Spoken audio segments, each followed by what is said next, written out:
Skateboarding has given me the best sense of self and validation, a living beyond anything I ever imagined, a way to support a family, a way to see the world, and a way to appreciate diversity like nothing else.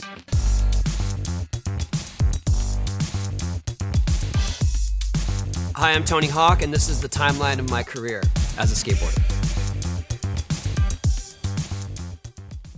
I got my first skateboard from my older brother, and it was a hand-me-down when I was about 10 years old. He was skating in our alleyway, and I picked up his old board, and I said, "Can I try this?" And he said, "Yeah, sure." I proceeded to go down the alley and run into the fence and get splinters in my fingers. He just let me keep that board after that.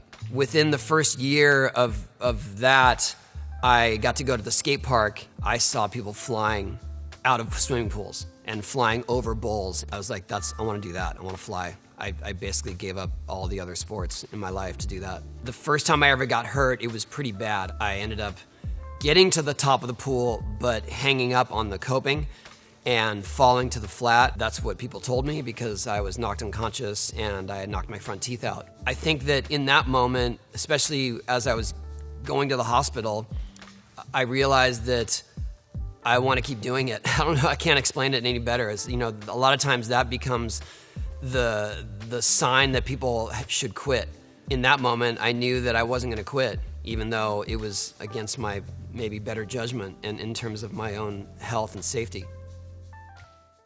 The Bones Brigade in the early 80s was considered the most elite skateboard team. It was curated by Stacy Peralta, who founded Pal Peralta Skateboards, and Bones was the name of their wheels. I got chosen as the youngest member when I was about 12. He saw something in my motivation that maybe I didn't even realize. I was always trying to evolve my skating. I was always trying to make it better, even when I was getting hurt along the way. I got ridiculed for my style when I was a kid, mostly because I was so small and I didn't look like I was smooth and flowing like a surfer, and that was what was considered cool at the time. I didn't have the strength or the flow to make that happen, so I just kind of created my own style. I started learning really avant-garde moves right at the coping level of the pools, and people thought that I was like a circus freak. They used to call me a circus skater because I would do tricks where I'd spin my board with my hand,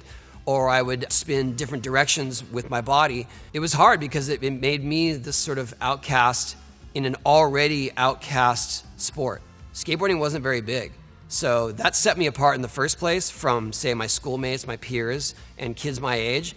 And then I'm a weirdo in the skate scene, so I'm just like on this island of isolation. As I rose through the ranks of the pro circuit when I turned 14, 15, I started to see people pick up on some of the techniques and tricks I was creating. I think that was probably the most validating, is when I saw people that I read about in magazines or that I was inspired by learning my tricks. Like that was something that I never expected. By the time I was 16, I was ranked number 1 in the world, and that went on for about 10 years after that.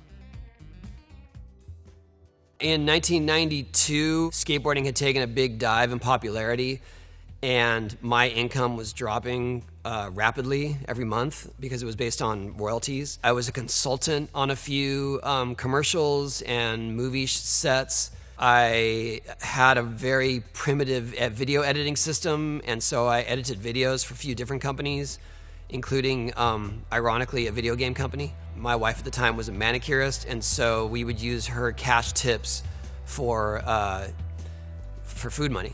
And so I ate a lot of Taco Bell, I ate a lot of Top Ramen, and a lot of peanut butter and jelly sandwiches. I decided to start my own skate company, which seems crazy at the time, but I had already lived through 2 cycles of skating's popularity. I basically took what equity I had in my house and put it into a skateboard company and started over and became the team manager, the vice president, the marketing director, the video producer.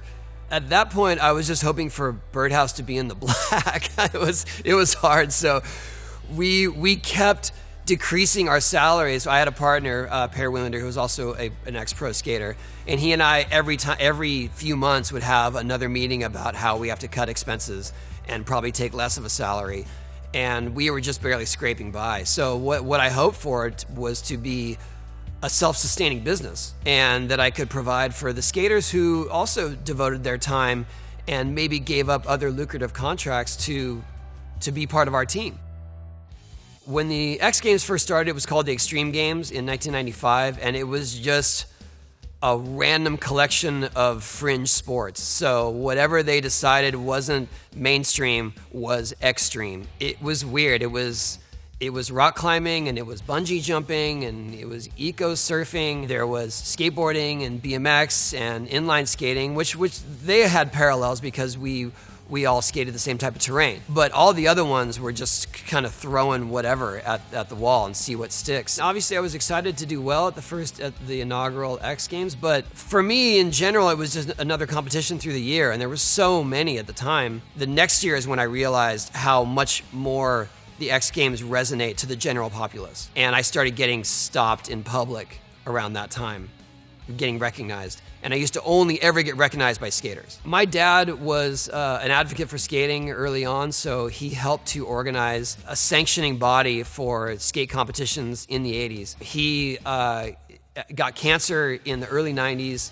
and actually passed away shortly after the first X Games. So for him to see skateboarding on ESPN was kind of was his big accolade, for sure. I do remember him being very excited that there was a skate contest on ESPN and I was featured in it. He'd be blown away with what's happened since then. When the 99 X Games happened, they decided to include a best trick event, and that was more of a novelty that they had done in previous years, where after the main competition, they let skaters try whatever they want for about 20 minutes. It's chaos. Everyone's dropping in and they're trying one thing at a time. It's just everyone falling endlessly, but maybe a few people make their dream trick in that time frame, and those are the ones who get the awards. A 900 is basically a 2.5 somersault in midair. So think of it as a dive. You go off a diving board and you go 1.5 and then one more round and go in face first, basically. Through the years, I kept coming back to it and trying to get a little bit closer. And sometime around 1995 or 96, I really was chasing it and ended up getting very close, landing on the ramp on my skateboard, but leaning too far forward and falling into the bottom of the ramp, breaking my rib. And I kind of hung it up after that because I felt like I had given it my all and gotten hurt, paid the price. Then came the 99 X Games. The MC, Dave Duncan, said, "Hey, let's see that 900," because he didn't realize that I'd sort of stopped trying it. I thought, sure, why not? I don't know what else to do. I'll try a few. The intention was not to make it. It was more, here's the next stage of what I would like to do. And after about my third try, I started realizing that I had a consistent spin. The ramp was well built, probably better than anything we've ridden prior to that. And so I could keep my speed up. And I started to spot my landing. And when you start spotting your landing, especially on a spinning trick, that's half the battle. And then when I didn't get hurt, I realized oh, I'm definitely doing this. And I'm either gonna make this or you're gonna take me off in an ambulance. Those were the only two outcomes of that night that I was going to accept. I had no intention of winning the event or that it was going to be this big moment on ESPN or otherwise. I just wanted to make it. When I finally landed it, I kind of didn't believe it. I was riding across the ramp, and once I got to the other side and I looked up and I saw all my peers rushing to me, that's when I realized it happened. I walked into the best trick event having no intention of a 900. I know there's plenty of folklore that says otherwise, but that was absolutely the case. I was always a video gamer as a kid. When I had the opportunity to work on a game with skating in it, I went all in. I worked on it with Neversoft and Activision for about 1.5 years prior to the release. I just wanted to make a game that skaters would enjoy playing. That was the goal. I was very involved in the making of the game. I would get discs sent to me every week, and then I'd put them on play them on a modified PlayStation and send them immediate feedback about tricks or locations or skaters or names, just to keep it authentic. But I was very involved in picking all the other skaters and the music. I had no idea that it would resonate way beyond just skateboarding. Once the first game was released, it had such stellar reviews that they immediately signed on to do a second one. And once we got going on the second one, I realized that we had a franchise because the second one was even better. I think what made Tony Hawk's Pro Skater such a big success was that it was fun to play even if you didn't skate. There was an energy to the game that people identified with. It was very much in line with do-it-yourself ethos, and people started to appreciate the aesthetics of skating and the idea of skating, that it's on your own terms, and it actually inspired a new generation of kids to pick up skateboards. The idea for Boom Boom Huck Jam came from doing a lot of exhibitions in the early 2000s, skate exhibitions that always felt like sideshows to a bigger event. We would put up a half pipe, and it was usually in the parking lot of, say, the concert or the football game or the festival. And I felt like we had come far enough and we were getting enough of a crowd just for that part of it that we could justify doing our own tour. I decided to build a whole ramp system that fit into an arena floor setting, invite the best skateboarders, BMX riders, and motocross riders, and have live music as an element to it as well, and make it a show. Because the only time that people usually saw our sports on that level in an arena was through competition. And it felt like we could create a show that was more choreographed and something that we were more intermingled, where we're all riding together, and nothing like that had ever been done. And it was risky, for sure. I remember writing a check literally for $1 million to build the ramp setup, not knowing if we could even book venues at that point. For those who have ever done any sort of concert tours, our show was 16 trucks, which is probably double any of the biggest rock shows, because we had all these ramps that we had to carry around. We had 2 buses of just the athletes. We were performing for anywhere from 5,000 to 10,000 people a night. Boarding legend, Tony Hawk. Psst, Mr. Hawk, may I have a word with you? An extreme word? Sarah Hall in New York is my publicist and has been for over 20 years. And she pitched them on the idea of me being in an episode, and they bit. And little did I realize that I would be the focus of the episode. And it was a huge honor. It's still, to me, one of the biggest accolades I could ever imagine. The idea that they would even recognize me was amazing. But the idea that they would have a whole show focused on me and me trying to help Bart through a hard time was even more unreal. And I feel like The Simpsons is such a touchstone of pop culture. And to be featured on it in my own voice is a big honor. The table read for The Simpsons was probably the most fun I had on the whole project, because everyone that is in the cast is there around the table. Little did I know that a lot of them do multiple voices of characters. It was just fascinating to see this eclectic group of people and the voices that you have come to recognize so fondly come out of their mouths. It's crazy. It was daunting though, because it was mostly just me in the sound booth, and everyone else had already laid down their vocals. So I had to just sort of fill in the blanks of these scenes, and a lot of times they were already animated, so that was a lot of pressure. You're going down, Homer, then back up, then down, and back up again. That's how the game is played. Hello, I'm here with Mr. Tony Hawk, Mr. Matt Hoffman. Today they're going to attempt the loop.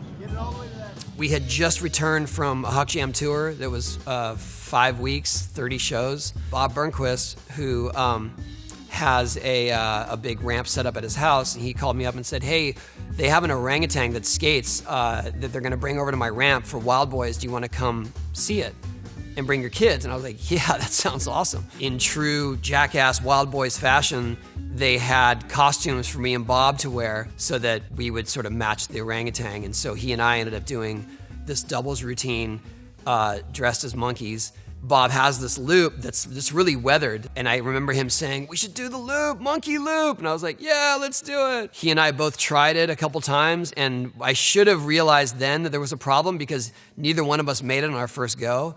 And when we were doing it on tour, we made it every night, every time, never a problem. I ended up trying to adjust for my speed, and I just missed the timing on how I should have pumped through my legs.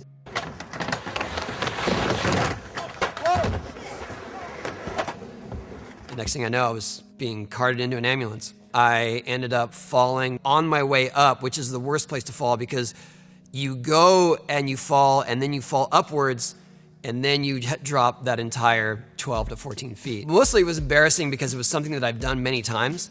And that one time I just screwed up and paid the price. For me, it was a tough pill to swallow in terms of pride.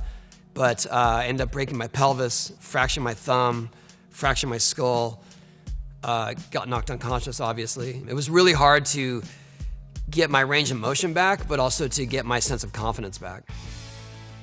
I imagine skateboarding had what it took to be an Olympic sport because of the physical dedication, the artistry of it. I always imagined that it could be there.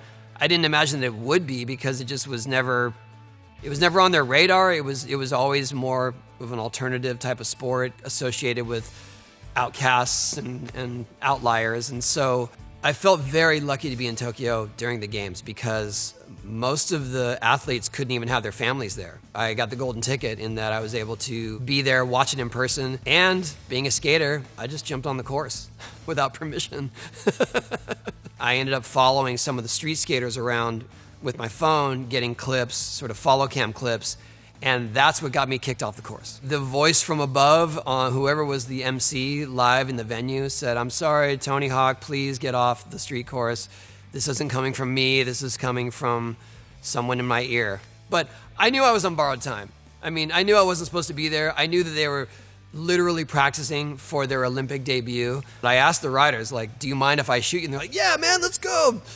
Check out this 270 lip slide." And I was like, sweet. And so I got my clips.